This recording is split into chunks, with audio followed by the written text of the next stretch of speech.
honor for us to be holding the Kellogg Distinguished Lecture Series here today, which is co-sponsored, I want to be sure to note, by the Kellogg Business Leadership Club.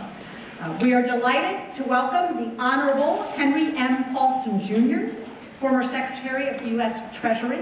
You'll be glad to know that one of his early appointments that helped distinguish him and prepare him for the Treasury was on the Dean's Advisory Board of the Kellogg School of Management under Don Jacobs' leadership. So he's an old friend of Kellogg that we're delighted and proud to say.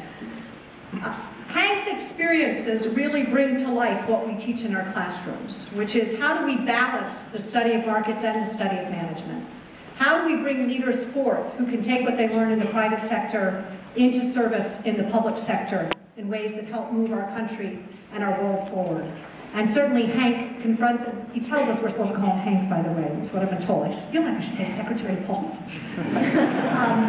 But he tells us in his very real way, if you've read his biography, his autobiography, of just how challenging that kind of role is. He served as the 74th Secretary of the U.S. Treasury under George M. Bush, and as you all know, he confronted one of the most difficult challenges that we've encountered as a country since the Great Depression.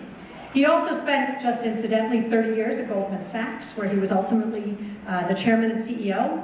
But you may not know his roots here are in Chicago and in Barrington, which is why he and his wife, Wendy, have decided to settle here again in the next chapter.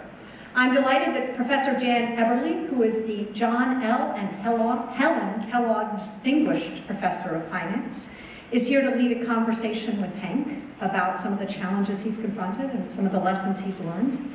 After about 45 minutes of dialogue between the two of them, the audience, you'll all have a chance to ask some questions of your own.